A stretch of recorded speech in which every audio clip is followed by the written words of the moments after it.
Hello and welcome to the Why Postliberalism Failed podcast. My name is James Patterson. Today is May 29th, 2026. I'm here with my co-author of our book, Thomas Howes. I'm here in University of Tennessee, Knoxville, but I'm at home. So if you're watching the video version of this, you're going to be really excited to see that I'm extremely backlit because I'm in a temporary situation here in my office. Tom, however, exists in a world of astigmatism. How are you doing, Tom? I You're because blurred. of the blur, Yeah. yeah.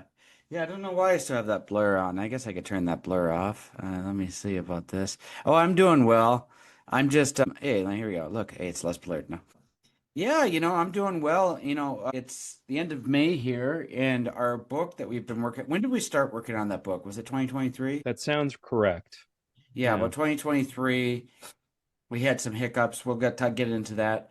But our book is finally coming out in like 3 weeks, right? Yeah. So June 22nd. You can pre-order it at the Acton Bookshop, Acton Institute Bookshop. I think they're getting the Amazon pre-orders up, or if they're not already, right? that's right. They right now they have the pre-order for the Kindle version, and I think they said next week they'll have the Amazon pre-order for the book. Yeah, it's a bit long, wasn't it? Didn't it turn out to be like 250 pages? Oh gosh, it actually says on the Amazon page it's longer than that, but or on the page for it, it's longer than that. But you know what? It doesn't feel long because it's so good and it's so That's interesting. right. It just rolls over your eyes. The wisdom. It's number one in the history of Latin America right now for pre-orders, which I love. Because Uh, we have Brazil and Argentina sections, I that's guess. right. And some people may not yet know, but we did end up with two forwards Two by very, very special forwards by very special people. one by a great friend of the podcast, Catherine McCulloch, who is at the business school at Catholic University of America and now the president of what's now called the James Cardinal Gibbons Institute for Human Ecology. Wow.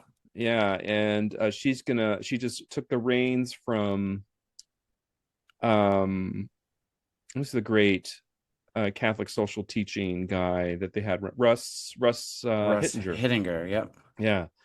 So we're very grateful to her, and I think people were surprised to see the other one. Who's that, Tom? Uh, well, it's I don't know if you guys have heard of the city of San Francisco, but their We archbishop. got we got Peter Thiel. Nope, nope, we got the Archbishop of San Francisco, maybe a future Red Hat, we'll see. Salvatore Cordileone. Yeah, and he's not normally who you associate with um like liberalism in any sense, right? He's very orthodox, very engaged in a much more traditional approach to Catholicism while not being a traditionalist. Yes, that's Um, right. Yeah, he's very, so very much a John Paul II kind of bishop. yeah, and I think the reason this was such a surprise was that this really feels like a taking sides to people. And yeah, I mean, it's not even new, right? Like in the interim between our two seasons, didn't we have, or did we talk about it in season two? Cardinal Pierre um, from as the apostolic Oh, yeah, yeah, nuncio. yeah, yeah, The yes. nuncio took a stance against post-liberalism as well Yeah, that's right. He actually called out the big by name. figures by name. Yeah. And that was something else, really. And he wouldn't do that if he thought that it would be a big problem at the Vatican for sure. Um, we know that, we've gotten hints that the people at the Vatican are interested in this as well, haven't we? Oh Besides the yeah, papal nuncio, we've had some interesting follows on social media, and we've saw that there was some activity going on in Austria that I don't want to talk about, but it seems like they are very interested in what we're doing right now. yeah. The Austrian stuff is a shame that it had to come to that. If you don't know, just make the connections yourself Yeah. about which prominent integralist lives in Austria, and you'll find the articles. They translate out of German pretty easy, or you could learn German. Like I'm trying to relearn. I used to be a pretty good at understanding and reading German, but now I'm sitting here using the Green Owl app, saying things like "Das ist mein Zimmer." Oh wow, Yeah. I can say things that like a 4-year-old can say. That's my room. Now we also got a blurb from my old friend Father Professor McCaffrey, a Dominican priest Yeah. who teaches at the Angelicum in Rome. Yeah, I mean he told us that the big guys there have our backs, so that's good. And what's the significance of the Angelicum to people who don't know? Well, it's the Dominican school that they have it there in Rome. So it's got a reputation for, especially nowadays, with the younger crowd having taken over the older generations, has a reputation for orthodoxy and being a relatively conservative school there in Rome as well. And we got one from George Nash. I'm not sure if George is Catholic, but this was more of an endorsement of someone who is more or less the dean of conservative history. Like Hmm. the guy knows everything that Yeah. there is to know about American conservatism, and so this was more us trying to secure bona fides with us among conservatives. Yeah. But And he actually so, reached out to you though. say again. Jo George Nash, he reached out to you. Yes, George Nash is a fan of the show. Yeah, yeah. Hi, And George. I met George one one of time. the more humbling moments is he asked me about the book, and I start rattling off my normal thing, and he knows who all the all these he knows about like Joseph Tiso, and I'm like, holy smokes. I was like, how do you know about Joseph Tiso? Do you do this? And he goes, well, I listen to your show. It's like, oh, Yeah, that was pretty cool. holy Yeah, and then holy and then cow. Jonah Goldberg, we'll talk about that later, but he apparently had watched us on YouTube as well. So He that's said kind the of publication of this book was like waiting for Godot, and I was like, Jonah Goldberg's waiting to launch our to read. Oh, it's that's good. great. I apologize to the audience for bragging about the support we've gotten, but it's kind of cool for us. So let me yeah let me try to secure a little bit of sympathy. The reason why we're excited about these bona fides is that yeah we kind of started from nowhere. At the time we started this project, Tom was kind of up in the air about his future, and I was at Ave Maria, kind of worried about um, the advancing position of integralists there, and uncertain about whether I could actually continue being as vocal as I was, and just decided to go for it. And I think Tom has definitely found a place for himself, and so have I.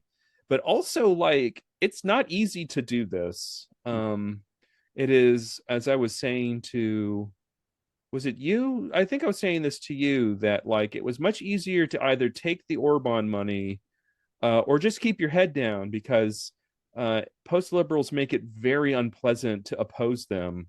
I Mhm. was making very I would describe as moderate statements about Hungary and the defeat of Viktor Orbán, which we'll talk about in a minute, and a post liberal of what I would describe as like the second, maybe third order, Philip Pilkington, was harassing me for like days, accusing me of being gay because I had retweeted a story by a journalist who had also covered a pride rally. And that is, I mean, Pilkington worked for Viktor Orban, so he was probably working out some stress online, which is definitely not advisable, but understandable if you put all your cards on Orban as a kind of president for life.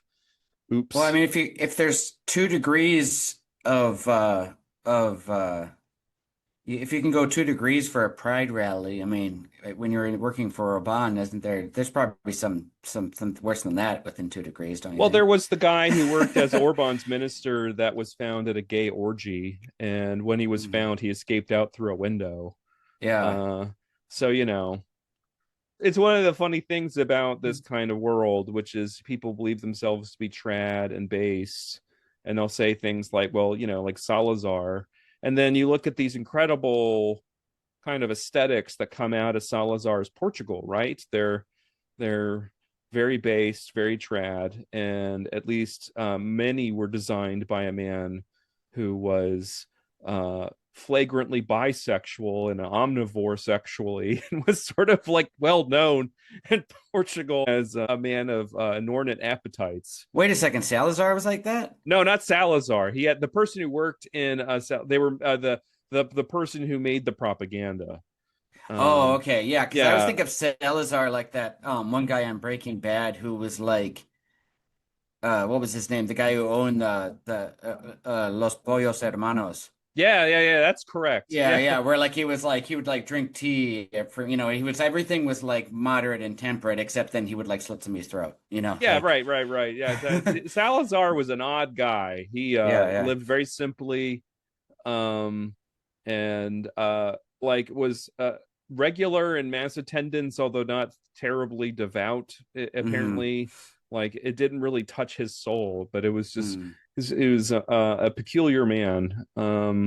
And him and Dolphus are usually treated as the good ones, and veterans of this podcast will know no. No, Yeah. they're not. I mean, like compared to Well, Pavlich, yeah, relatively, yeah, but like but yeah. like that's still not anyone to admire. They're still killing these innocent people without trials and Well, assassinating yeah. people, and you Yeah, that's know, right. bad eggs. Hmm. So But it's been unpleasant, doing this yeah. work, and we've kind of come out the other end doing better than I think both of us expected to be as a result of doing it. Oh, no, that's right. I guess for the sake of respect to the others here, I should mention we also got a blurb from Martin Runheimer, who's kind of a intellectual role model for me. C. Bradley Thompson at Clemson. He was a good guy down there. He's been there for a long time. He runs there. Another veteran of the American conservative movement, and was at ISI, right? He was an ISI guy until they Oh froze him yeah. out. Yeah, I think that's right. And I believe he was a grad student of that famous historian of the American founding. What's his name? The one Bernard that's Balin. mentioned. No, who's the one who was mentioned in Good Will Hunting? Oh, Gordon Gordon Wood. Wood. Um, Yeah, so we've got the books out on June 22nd. You can pre-order at Acton. Soon you can pre-order at Amazon. The book was a year late. And Dan Hugger at Acton was very forgiving about this. It was a year late because I took a new job, had a baby, and moved not once but twice. And I actually talk about it in the acknowledgments. Being at coffee shops and cigar lounges, the entire section on Croatia, the entire section on Slovakia, most of the section on Spain were all written while moving. So, yeah. I'm not excited about that. Like I was having to beg Tom for citations because everything was in boxes. Oh Um, yeah. and the addition of these historical cases actually came from a conversation I had with Julian Waller, who said that you can't just reference these things. Like Yeah. people need to know if you're really just attributing this or doing like a sort of schematic treatment of them. And he said, but it would be better if you actually made the connections more closely. And suddenly, the guy who does American politics and American political development is having to become an expert in interwar regimes. You did Vichy mostly, Yeah, Vichy and which is one of the hardest ones. I helped with Spain because I wrote like one article on it and then it gave you a few like things I found. So Yeah, yeah. Spain, of course, is how we end that section, right? Remember when we got our um, our dander up over uh, Pasquale Emmanuel Gobry. Yeah, he There's a little tried to. shot at him at the end of that section, Yeah, well, about Franco. yeah, when he tried to say that, he just didn't know what he was talking about. He tried to say No. like, no, he was trying to defend Franco, and then he even said, and plus, Franco was a Philo-Semite. It's like nobody who knows anything about Franco only thinks he's a Philo-Semite. The thing about writing this book that was probably the most scandalizing to me is how many people on the post liberal side have no idea what they're talking about. I doubt it was like this at CUA, but there were two kinds of graduate students at UVA when I was there. There were the people who did the work, and there were the people who didn't. And Hmm. what was weird is that like the people who did the work and didn't do the work weren't from like a particular consistent background. Hmm. But there were just people who had succeeded because they bluffed their way into graduate school.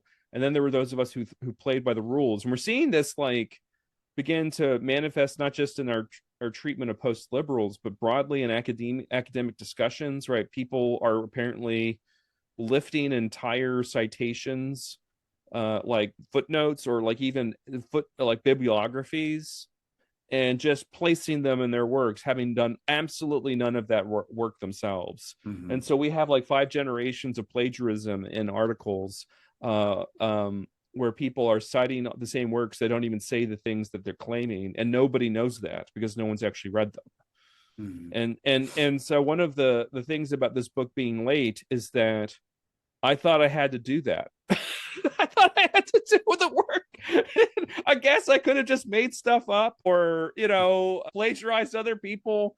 Um, and now it's something I wish we'd put in the book that we didn't, is that I wish I put in there that we did not use any artificial intelligence to write this book. This is all Yeah, us, for better yeah, or worse. yeah. No, I only use AI for Google. It's made Google much more effective.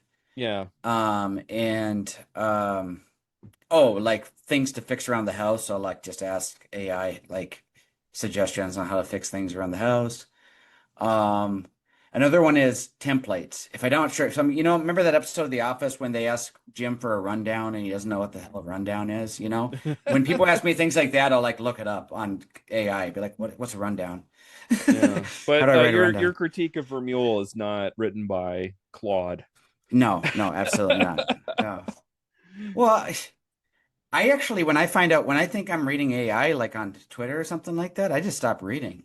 Like, I Yeah. don't know. I don't want to read from a robot here. Didn't somebody argue with you as a robot one time on Yeah, Twitter? there was a real woman who apparently works at the Manhattan Institute and really got mad at me because I had written a piece for Providence, called um, the Grand Budapest Cartel. Yeah, which The was an name. amazing article with an amazing name. Yes. So that was fun. That was a fun title. I can't believe they let me use it. I think You that probably was. should have did that one for the Atlantic. We've been meaning to do something for the Atlantic. That would have been a good Oh one. man, you're right. It was. What's funny is that it was too hot for people. Like, I Uh, passed that one around, and it ended up at Providence. James Diddams contacted me, and there were edits from a previous editor, and I said, James, I'm in the middle of doing all of this end of semester business. There are edits in this draft. Could you make them for me? Just approve them.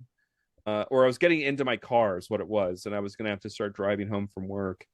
And he missed one. If I might mention, I may have missed most of them. What's funny is I had it wrong on my head when I did the podcast with him. I kept saying John Darbyshire, who is a former conservative, but like okay, got in okay, yeah, yeah. trouble at there. So I'm sorry if that was too far. But and then there's another sort of like on the outs British conservative, John O'Sullivan. And in my head, I got them confused Uh-huh. because I wasn't getting a lot of sleep. I was just trying to end the semester out. And so in the interview and in the original draft, I kept saying John Derbyshire, who has nothing to do with Hungary.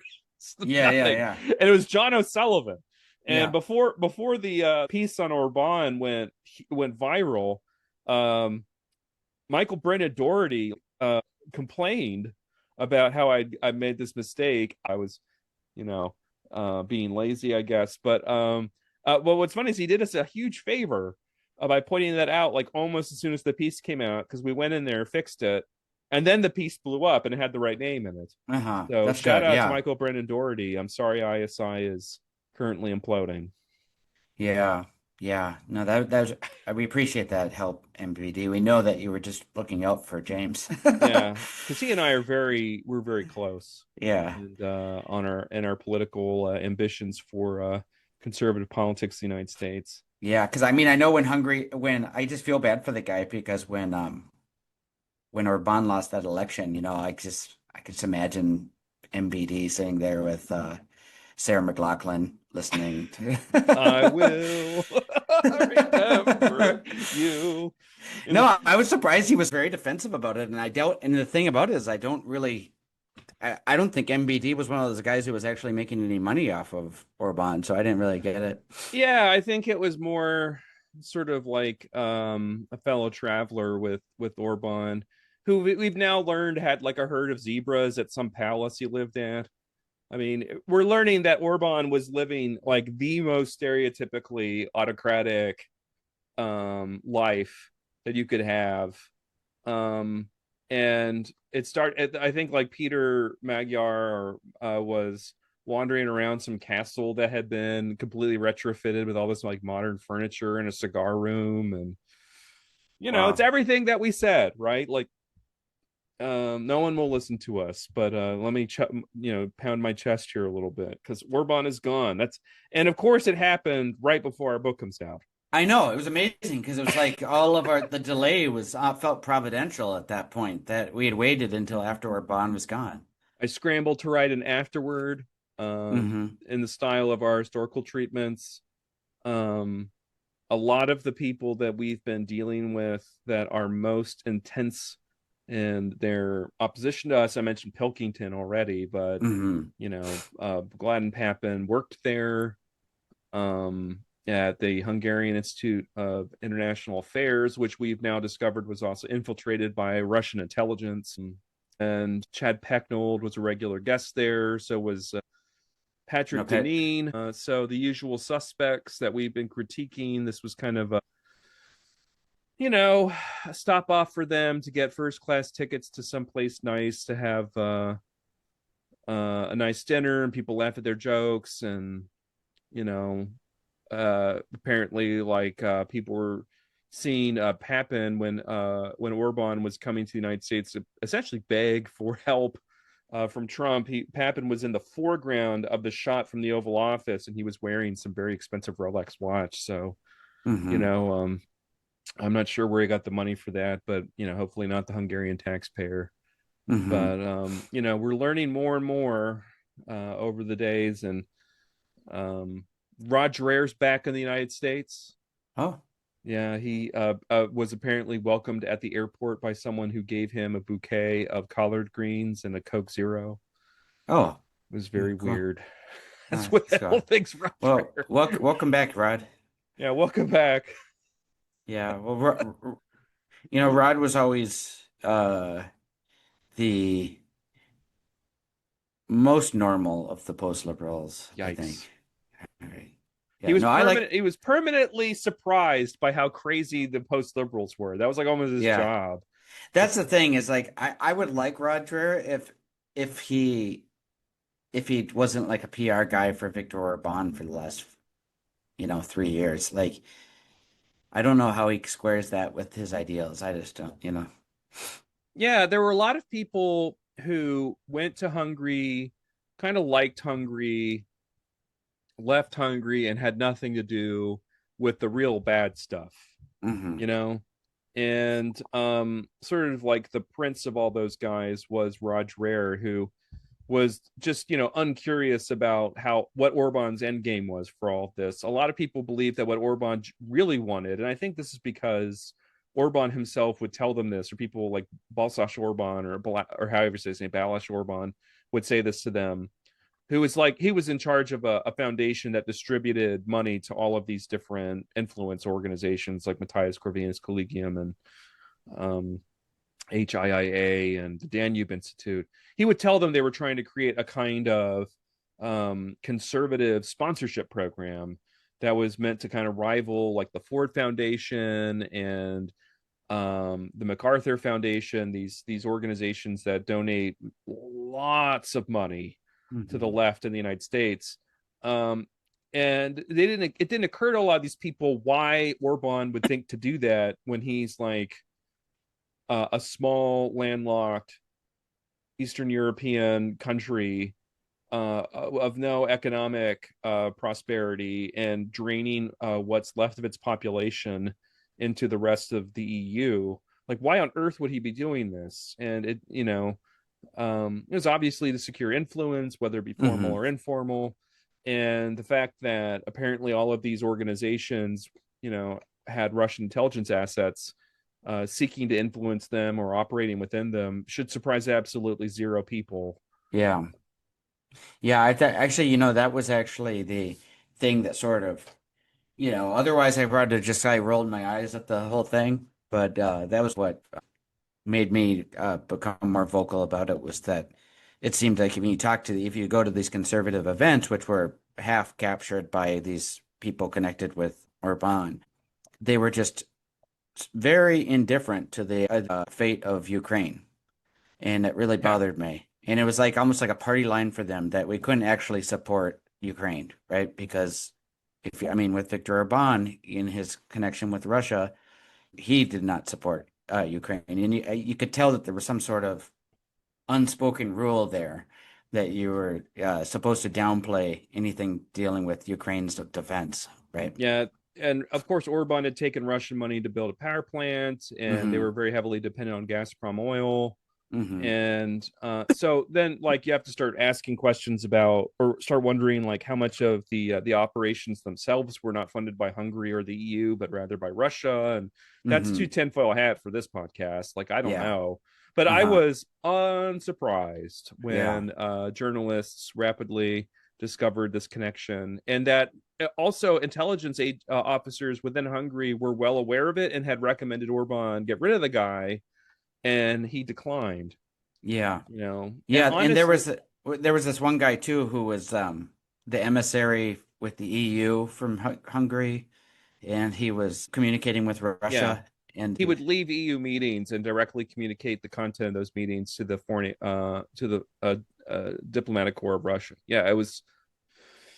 I mhm. mean, it is a question even of whether Orban would have been okay uh, stepping down after losing the election had it been closer. Uh-huh. You and I were Yeah. both pretty active on social media as the election was closing, Hmm. and there were a lot of people in the Orban shop, like the aforementioned Pilkington and Balash Orban, and all these people who were signaling that there may have been voter fraud.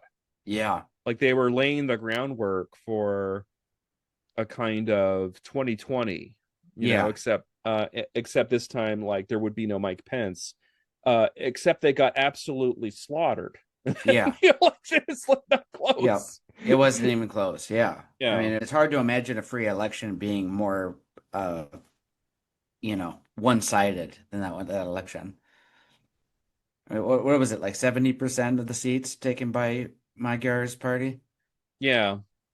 So, I'm a little like blown away by how well they did. I mean, the feat um of being able to unite um very disparate ideological groups yep. and the political conditions where Mayer could not go on to television. They would not cover his events.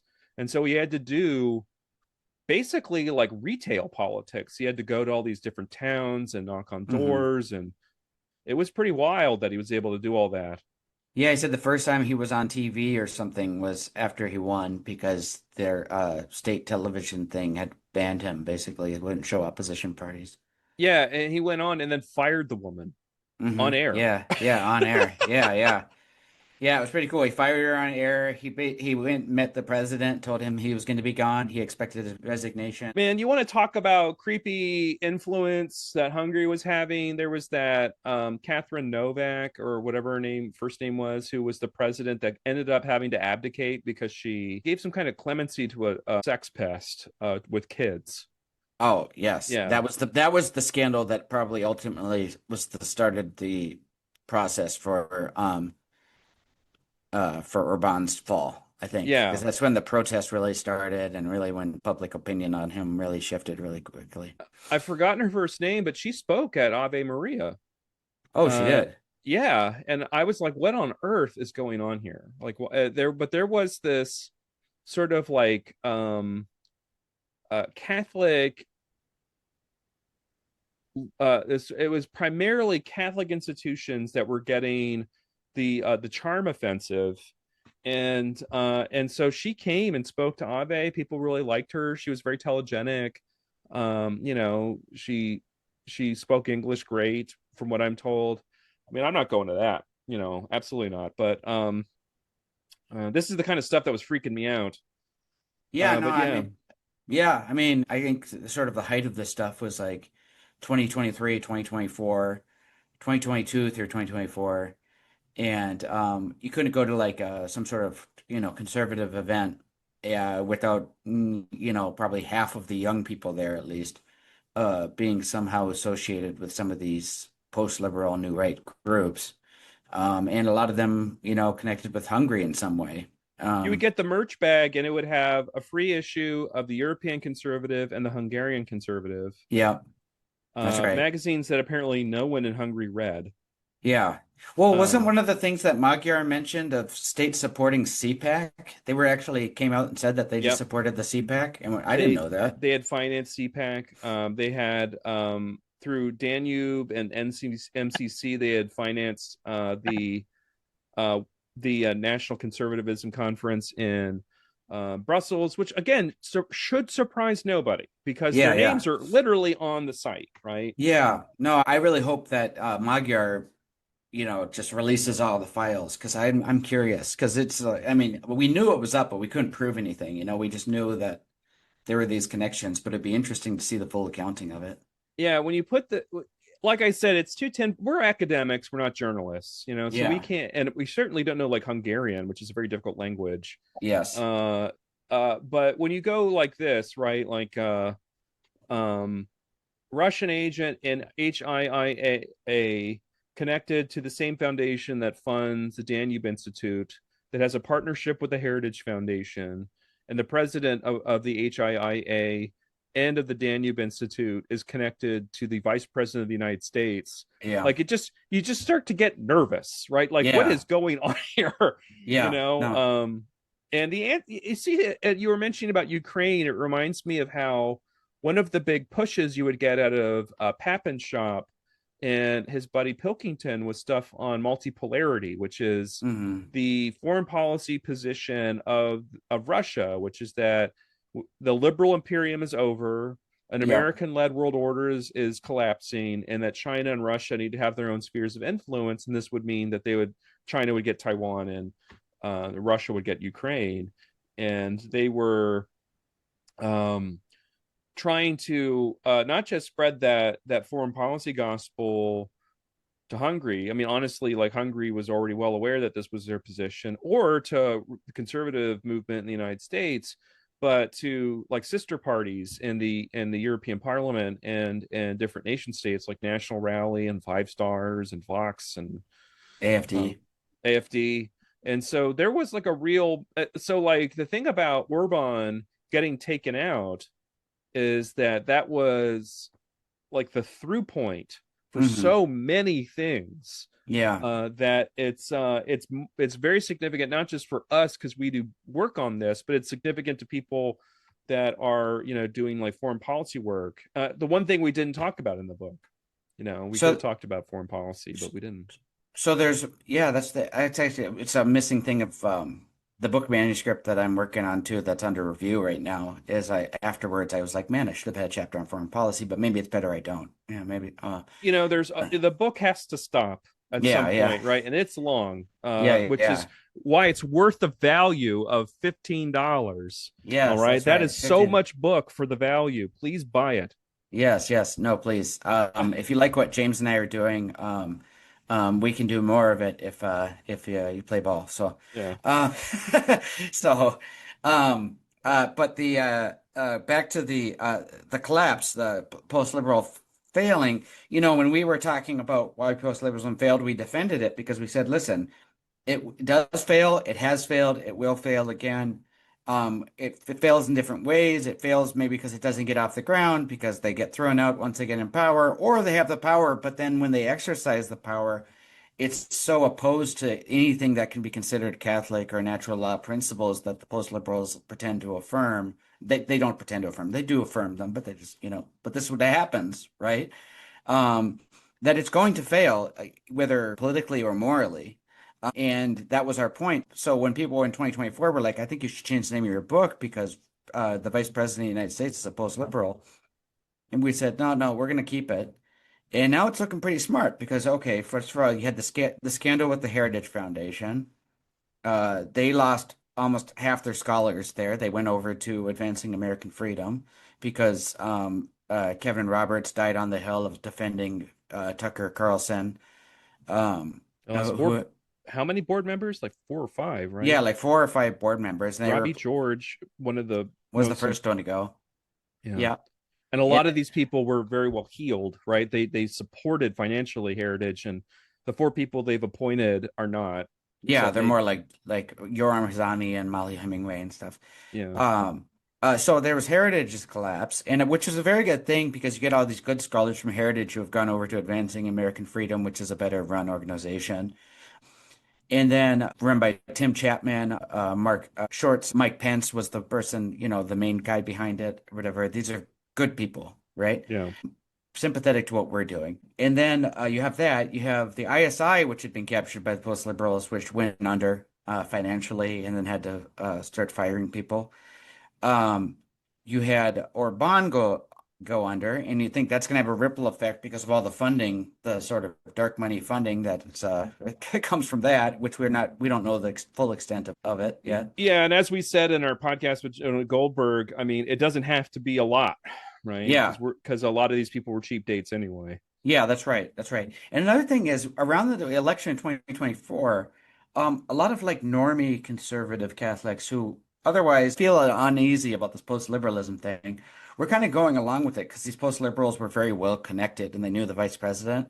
And they would defend them to us and say things like, well, it's a coalition. We don't agree with everything, but we're going to work together because they were excited about the idea of having proximity to power. But after a year, the honeymoon ended, right? Where people realized that they have no real say in this administration. And Vance is not a very reliable friend in the administration either. Vance is becoming more and more unpopular. Rubio, who's considered more of a conservative liberal or like a fusionist conservative, is ascendant. Both the betting markets and the polls, he keeps going up because he's a much more likable guy, I think. And He he's also has considered experience. Like his JD Vance experience. has been in politics for like 15 minutes. I know, and Rubio's a very talented politician who's very knowledgeable. He reads books, he writes his own speeches. He's just very good at what he does. He's competent. He has 17 jobs. The guy doesn't Yeah. sleep. Um, uh, his rise has gone along with Vance's fall because the thing about Vance is, Vance, yeah, like you said, he doesn't. I mean, he can write a good autobiography, but if you're one thing you can do well is write a good autobiography, have you. Yeah. You know what I mean? Um, and It he got got Obama president. yeah, that's true. Obama. So, Why do you think um, Amy Chua told him to do it? yeah, There's ever a little read? more to it with Obama, I think. He was Yeah. actually pretty much a naturally born politician in a way that JD Hmm. Vance Yeah, most he's a certainly not. much more talented politician. Yeah. And also, like, how much of that is, I haven't read the book. I've never read the Hillbilly Elegy. He I does a saw the lot of movie. blaming the people there for their problems, Oh, okay, which which is is what's ironic. funny. Yeah, Yeah. yeah. And then I saw the movie, but that was carried by Amy Adams' performance was incredible in that movie, and so was Glenn Close. The acting, I think, carried that. So I don't really know much more about it. That's pretty wild they Um, made that movie. that is wild. Yeah, I yeah, didn't see the movie. I definitely read the book, and that was so confusing about him becoming this populist was because yeah. he was very anti-populist book. Yeah, you know, I don't have any of the derangement syndromes, though. The one I'm closest to having is advanced derangement syndrome. I just something rubs me wrong, but I've been working on it. It's not good for your soul to have derangement syndrome, I've learned.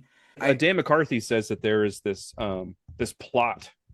There's a plot against JD Vance, Yeah, and yeah, nobody. the joke I made to a friend of mine who shared that with me is that I said, I think I know the person leading the plot, and it's JD JD Vance. Vance. Yeah, yeah, that's right. It's like, he's not popular because he's not great, I mean, he's a cult hero of bearded podcasters, but other than that, and yeah. you know, that's part of my resentment, I think, is that I You can't grow a sometimes beard. I can't grow a beard, right? So like when my face gets fat and I add a couple of chins, I can't just grow a beard. I have to actually work out and cut, diet.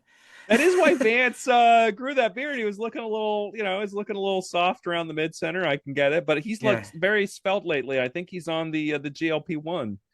Is He's that is look that Ozempic? he's on one of those Wegovy or Uh, whatever. okay. I I, I remain please everybody peptide free. forgive me. I'm just joking. All right, whatever. I'm We're joking. But usually that's whatever. me. We're trying to mix things up. Yeah, yeah. No, God bless Vance. He has a very nice family. I wish he would spend more time with them. Get out of politics. That's my hope for him. Yeah, So, defend your wife when the people insult her. yeah, yeah, Yeah. yeah. The so the we did do the remnant. Hmm. This was a big event. I'm not sure how much Victoria Holmes, a guest of ours, had to do with that. I'm assuming a lot. Hmm. Oh, And Victoria's great, by the way. Thank you, we loved. Victoria. I felt I wanted to talk to her. Like I saw Hmm. her in the podcast recording, and I was like, "Hey, Victoria," but she was at work, and I was like, "Oh, that's right. I can't talk to Victoria Well, because she would she's." pop up on the screen like speaking to us like this, and Jonah called her, said compared her to a panopticon or something, Yeah, right? for me it was like playing and one of the older Zelda games where she would pop up and be like, "Hey, listen," like when like Yeah, the yeah. little fairy that would follow Link around. And she would give us notifications of important things that were going on. That's a very good comparison. Yeah, she was Oh, like yep. yeah. Or like the little paperclip guy on Microsoft Word or something. That's right. Oh, don't you dare compare her to Clippy. She's got a long way to Clippy. go before Has she can be anybody Clippy. ever gotten anything out of Clippy ever? I've never. You just click the guy out, right? I mean, I did you ever mean, use like, Clippy?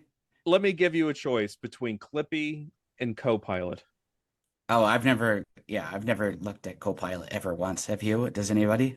No, I will say No. this, that there was something you could do. You could change Clippy to being like a dog or a cat. And Uh-huh. I always change them around and you could get them to do little animations or tricks. And so I love Clippy. Oh, okay, Yeah, okay. I Well, I'm sorry. love I Clippy. didn't mean to insult Clippy. I mean, No, there'll be no Clippy slander. Oh no, yeah. what's the post liberal word, right? There's no Clippy calumny. Yeah, yeah, yeah, yeah. Yeah. Oh, speaking of which, by the way, post liberals, the main thing that our main issue with you is we just thought you were dangerous and didn't want you to have any power. But now that you don't have any power at all, we could just water under the bridge, right? Just let, Welcome. yeah, welcome, hey, we're Welcome to friends. irrelevance. Yeah, yeah, yeah, please. No, we like you now. Just stay that way without the power. Yeah, I don't It's know, man. it's kind of like I liked. Saruman and Wormtongue at the end of the Lord of the Rings when they're just walking around. Oh yeah, after the scouring of the Shire, they're just Yeah, kind of yeah. wandering. Although they actually do quite a bit of damage, don't they? Yeah, they still Yeah. do damage then. Yeah. So the thing about that there was point at which uh Jonah said, "Why don't they just go take over Rhode Island?" And I really liked that point. Except Rhode Island is basically run by the Cosa Nostra, or so it's like it's already got someone that runs the show over there. But you could do this, right? Like they would Hmm. be really interesting to try to make like a post-liberal Delaware or North Yeah. Dakota. Uh-huh. Um, and we never answered that question why they don't try to do this, like do a test case sort of thing. Um, Well, it's because like Jonah got it right. They said libido dominandi, right? That's why that was they me don't. who said that. That was Oh, that me was who you. said that Okay. Yeah, you were way right. back in 2019, and No, I Adrian mean is you're not right. over it. I mean, hatred for mules. Sorry. Nobody has ever had the libido dominandi more than Adrian. I mean, God loves him, Yeah, but the guy, I the mean, whiff of grape shot. yeah. I mean, I used to go, I knew a guy once who had a map of the world in his dorm room, and he would ask you, he's like, if you could conquer one country, what would it be? And I'd be like, okay, I haven't thought about that. All right. But that's probably what Adrian's like, the guy probably played a lot of Risk, right? When he Yeah, was, you know, and yeah. he says things like world government is natural law requires a strong world government. We get, um, he claims he only cares about the exception, but the point is to give the guy enough power to do the exception. It's not just an exception, it becomes the rule. They say empires better than nations. They just want power to be centralized into a one or a few hands and then to get stuff done. And that's why he admires the CCP so much, right? It's Because what, yeah, does CCP state media? I mean, like, I feel like the one thing we definitely did on Jonah's podcast is, I mean, I at least was intentionally being a little less about talking about them personally, because the general audience that listens to the podcast probably don't know, right, who these people are. yeah, But like, it is super bad that Adrian does CCP television. yeah, Right, like that. yeah, And it's just like, there's a picture of me doing this yeah, on the yeah. That's thumbnail. right. And I think this was me like thinking about whether I should bring up like how many bad connections there are to like authoritarian regimes. Yeah, And Adrian very favorably remarks on Chinese government as a superior regime in its use of power. And there was that incredible Peace and Commonweal written by a Chinese, I'm not sure if she's Chinese American or hmm, if she's Chinese, about how post liberals really don't understand yeah, China. Like, they have a hmm, kind of like, they naively accept the position that China puts out there when it's not how China operates in the least, and no one in China believes that it operates. We actually cite it in the book, yeah, yeah. I remember but that. yeah, but it is so weird.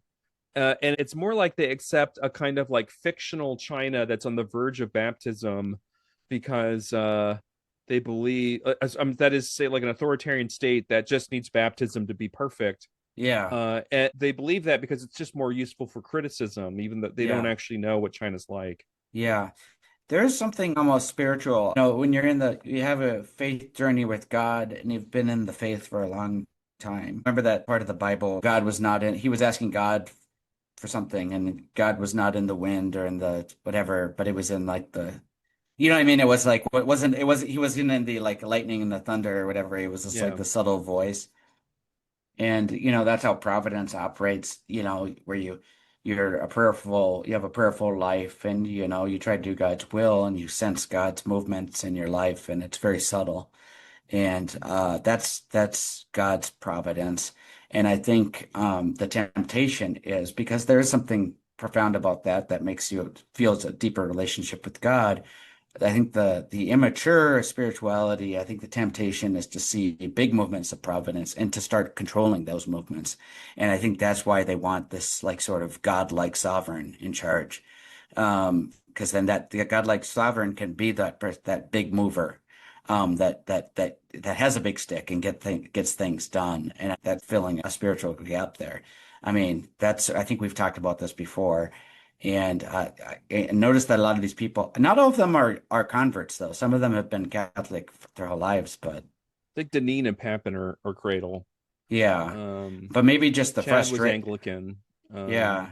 Maybe they just had such strong ideals for society being a certain way, and it gave years of frustration that it seemed to be moving in the wrong direction. And then they saw Trump come in and he starts smacking things and hitting things and like getting things.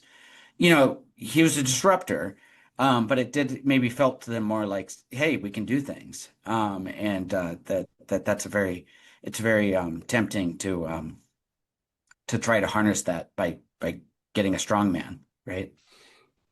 Yeah. Yeah, I'll never understand it. I have no ambition for someone else to be in charge of something. I That's don't right. want I don't know what it is that attracts them to this. Yeah.